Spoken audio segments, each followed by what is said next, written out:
Yo, we back once again with the True Hip Hop Podcast. It's your boy DJ Blaze. And that guy again. Wolverine. We back for episode 66. On you. What up, Wolf? Oh, we make it better, Blaze. We make it better every day and every time we do it. But before we get started, make sure y'all subscribe to this channel. Right now. Comment, like, and share. Right now. It helps us out tremendously on the algorithm. Much love. Me and Wolf appreciate all the love that y'all been giving us. Definitely do. But y'all not subscribing, so hit that bell. Bing! Not that hard. Within finger reach. Within thumb reach. Yeah, we about to dive right into this hot content, man. Last night, Kanye West was on the Drink Champs. You know, him and Noriega was kicking it. You know, the guy had a lot of things to say, man. A lot of things to say. The first thing that came out of his mouth, he was like, yo, the worst thing he ever did was sign Big Sean to good music. You know? Then he was like, he took Soulja Boy off the record, you know? And then he was at the prayer thing with Marilyn Manson. So Kanye is all over the place right now, Wolverine. Man, bro. I agree with him on some shit, bro. I have to, yo. I have to, because he was saying we're going to start with the Big Sean, right? Okay. The Big Sean ordeal. Why he didn't, he said he don't like, because he said Big Sean and John Legend signed with the Democrats, and he let the Democrats use them. And he's right. Democrats are users, y'all. I don't understand. Do y'all know the history of a Democrat? I ain't saying that I would have voted for Kanye West for presidency. Y'all know I'm not a fool. But you got to look at the facts that he did say. Now, to say he did the worst thing he ever did just because he sided with the Democrats. That's disloyalty. But he still owed Big Sean $6 million though. Oh yeah, he signed him to a slave deal. Yeah. The worst thing Big Sean did was sign to you. Yeah. His advance money was $20,000.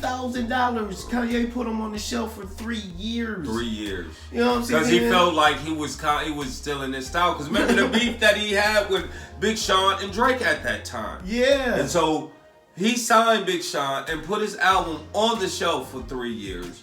You understand? And he had to survive over 20 bands, yo, for 3 years. Man, with the #1 album. Well, so Big Sean got to state his statement when he go on Drink Champs. So I'll be like, that's the worst thing I've ever did. You owe me $6 million, bro. Right. You know, that's kind of crazy. You know, he didn't say he was a bad artist or none of that. He just said because he got it personal. He got it personal. He got it personal. He stepped aside from the business, but made it personal. Yeah. But the Democrats ordeal, that's and the Democrats been doing y'all dirty for years, y'all, man. Like Clinton and all of them, giving man. That to y'all. They did nothing for y'all. But I ain't siding with the Republicans, but they have helped my business more than a Democrat has. You know, they have looked out for business, companies, and blacks. You know, and I'm tired of people going around saying Bill Clinton was our best president. Y'all better look at the facts of Bill Clinton. But once again, back to Big Sean. Now, Big Draco. Yeah, I believe it was trash too.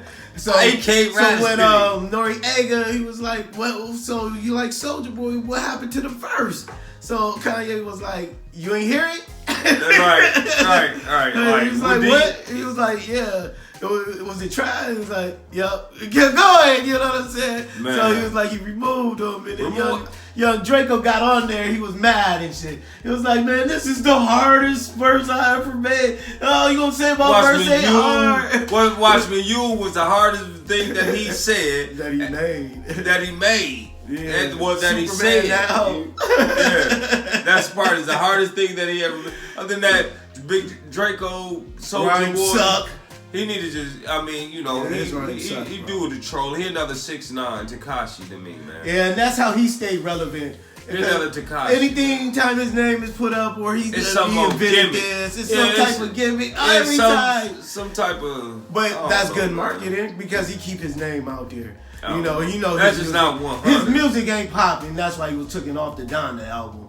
But his album got stolen out of the studio. He is not that hard because they had him albums credit for being an influencer. You know what I'm saying? He said he's the top But 5. for the internet break. Yeah, for the internet. Not for his music. Not for your music, you know. For the internet break. And Kanye, he used them, so he played them because he knew he was gonna do that shit. So that's bringing more attention to him. Yeah. He played you, soldier. He played you, soldier. He used you for marketing, motherfucker. You stupid as ever. You stupid as ever. You went on there and now you got 1 million views. People want to know and listen to Kanye, and they want to listen to that track. Right. Yeah. Wow. Here, man. Wow. But, wow. Man, they may have you on a remix, yo. Nah, he ain't getting on nothing. He ain't getting on nothing. Nothing. He gets no down to paper. Yeah, but what do you think about him praying with Marilyn Manson, man, at this Sunday service last Sunday? You know? Everything Kanye says to me is like, it's a little out of ordinary. And he having Marilyn Manson, that ain't the first time that he had, Marilyn Manson been in the hip hop game for a long time. Y'all, because he doesn't make hip hop music, that don't mean he ain't in the game, y'all. He's in that circle. He's in that circle. Y'all gotta watch the signs, man. The upside down crosses, man. Marilyn Manson, man. All this satanic shit right in your face. The church burning while he doing the people walking around the house. Y'all don't see this? You know what I'm saying? No one sees what's going on. The only thing they seen was white and praying. They don't know what the heck they was praying to. Or who they were praying to. And what were they saying? So you only see the image. The image, just the white. The white, that's it. They can be having a sacrifice. Yeah. You know what I'm saying? Right, exactly, my G. And that's what I think it's all about. I know it is. With him having $1.8 billion, you gotta do this satanic stuff, man. You're not making that bread without doing it for them, man. That's what they live for. Did it. Jay-Z, yeah, because he had 1.4 and Kanye West had 1.8. You know what I'm saying? But billion. But he ain't on that ritual, that type. Who ain't? Well, you crazy? It's on some Buddhism type ordeal. Kanye's is just in your face. His is just more in your face, man. That's why him and Hov clicked so hard at first. Yeah, you know what you got to do when you make that bread, man. You know, man, sacrifice. Man, I'm good on that. Man. Yeah, I'm good on that too. I'll be happy making $350,000, $500K. Without having to, per year, without having to sell my soul for $20 million. You know? I'm not selling my soul for $20 million because if I can make $1 million, I can make 20. Wow. You know, sky's the limit, man. Money don't make a person. Don't create the. But yeah, Kanye West is crazy out here, man. He doing a lot of wild things, man. A lot of wild things. Y'all comment below, man. Let us know what y'all think about all what he said about Young Draco, to Marilyn Manson, to the Big Sean. You heard me? You heard me. That's crazy. Kanye West, hey. He's got. I ain't gonna say you own something, man. You own something. But we gotta move on to other hip hop news, man.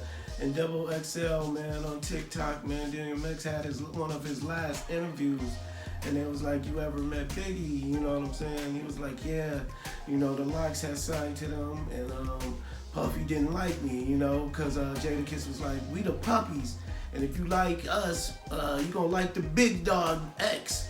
So he listened to X, and he was like, nah, his voice too growly, and he's not marketable. The guy would never sell. So he DMX went to the Interscope with the Rough Riders and got his own thing popping over there. And then Puffy comes back, doubles down, saying, double down. Double what you give yeah. What the Interscope gave you. He was like, nah, you ain't seen me. I was the diamond in the rough then. You ain't gonna understand it now. You ain't gonna understand it now. So kick rocks, Puffy. Puffy, man, I'm telling y'all, man, Puffy, dog, he killed Biggie. You want to just bluntly say it?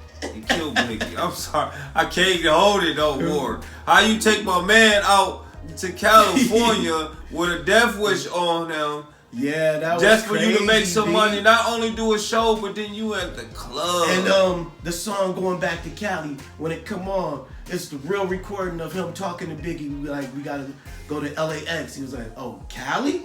And then surprising. Like we just beefing on. We just beefing with Pac and all these. It's real killers in LA. It's Death Row over there. It's everybody knows going real on the killers in enemy's LA. turf. Everybody knows killers in LA. Man, there's no way he would have got me to go over there at that point in time. Man. So DMX seen the shiesty because he said they raped the Locks for their promotion, they publishing for the writers, their royalties and the writers shit. Man, this made them write songs. Man, that's why No Way Out was so dope. Jadakiss and them wrote all that for free. They still ain't got paid for that. For free. And that's what this was all about, man. Puffy gave everybody the fame, but did not give nobody the fortune. Because he wanted the fame. He got no. That's what he wanted. That's why Big had to go. Because Puffy wanted the fame and fortune. If Big is out the way, now the light is on me. I'm rapping. I'm a star. Yes, and that's why he was gonna lose his star and he was gonna have nothing. So he wanted himself to be a star. Junior Mafia was really the next label. Bad Boys was going to be a thing of the past. But it was all about Puffy because wanting to be famous, bro. Biggie found most of everybody, man. It was time for Biggie to go in Puff's eyes. He wanted to be the star. He gave 95 to Big. Puffy got 97, winning Grammys, Album of the Year. You know, he was the man in 97. Yeah, because Biggie was gone. Because Biggie was gone. He rode that success with the Missing You song and all these songs for Big Papa. It came out too quick. Right afterwards. Puffy blew up. And he's still one of the biggest stars to today. Yeah. Clothing line. So DMX, TV. Yeah, he dodged the bullet. He said it. He dodged the bullet. Lucky X. He said that DMX said, when I seen Biggie, man, and he had that smile on his face, man, I really felt that because that's real, man. Because Biggie was happy to get out the. I mean, you gotta understand the streets is real. Yeah, he was happy. And they unforgiving. You know, and Puffy took advantage of that of Biggie, like, all right, I'm gonna put you in shiny suits. I'm gonna show you how this is the Harlem thing. We were trying to commercialize him. Put him in Harlem gear. But it worked. It worked because he wanted to go mainstream. He really wanted that bag in the mainstream, and he got it. You know. And X, you dodged the bullet, son. You wouldn't have looked right on Bad Boy. He wouldn't put you on a sign. Man, maybe he would have got him rehab, though. Man. He would have had as much money to go and spend dope. That's how he wrote. You know, he had to get high first and then he could write. That's how he came up with his songs, just coming up with fire. He'll be gone for 3 days at a time, but he'll come back to the studio. When he get in that studio, he'll lay out like 10 songs. You know what I'm saying? After being high. All the time, 3 day binge. But he come back with fire though, man. But X had that shit. He was up there, man, with the Jay-Z's and he above Jay-Z. He tortured Jay-Z on that battle. The battles. So because X was real, man. He was really from the streets. He really was. Jay was from the streets. See, Jay was from the streets. I'm the dope boy. I'm selling dope. X from the streets. I'm coming out the sewers. You know what I'm saying? Robbing you, taking your shit. I mean, you know, they both that's both. Yeah, they both from the streets, but it's two different type of street dudes. Yeah, so one was a hustler and one was a robber. Right. You know what I'm saying? Hustler make the money, the robber come and rob the hustler. Right. You know what I'm saying? But just like in The Wire, Omar was robbing the drug dealer. But yet and still, Jay-Z was a robber too. But he was robbing the big guy. Not like X really snatching your chain. Jay-Z wasn't snatching niggas' chain. X was really that type of street dude to snatch your chain. Man. Motherfucker be in street fights and Jiggle was that man, bro. Man, a different type of man. He ain't out there in the mud like X was. It was. Ah, hell no. Jay was a pretty boy. X on sleeping on niggas' couches. You know what I'm saying? But but Jay didn't have to sleep on a nigga couch though. That's why they're different too. Niggas are different. But they was in the same trap house. They two different, but they the same nigga, but in the same trap house. We're in the same trap house. Only difference is you're sleeping in the trap house. I'm going to. You're in your Mercedes going to the motherfucking penthouse. To the crib, but I be back in the trap house. That's a big difference. I spend 9 to 5 in the trap house. You go to sleep in the trap house. But y'all comment below, man. Let us know what y'all think, man. What X said, man, about Biggie, man. And man, that was crazy. signing their rights away. That was crazy. That was crazy. But we gotta move on to the shout outs, man. Birthday shout out to Eve, man. She turns 43 today, man. Lady of Eve. She's on the Queen episode on ABC with Brandy and Tasha from Power. It's a good show, man. I only seen like 2-3 episodes, but you know, their careers is about going back because they used to be rap stars back in the day. Yeah. And they older now and they want to go back on tour. And they got family, so it's all these drama situations. But it's cool because I like watching shows about music, man. Yeah, it's a nice show though. Y'all check that out, man. Wolverine, you got any shout outs? My city. Make sure y'all stream Gun Rules Finest Part 3, The Movement, Apple, Spotify, YouTube. Any streaming site you can get it. Definitely pick it up. Make sure y'all subscribe to this channel. We out of here. One love. Peace.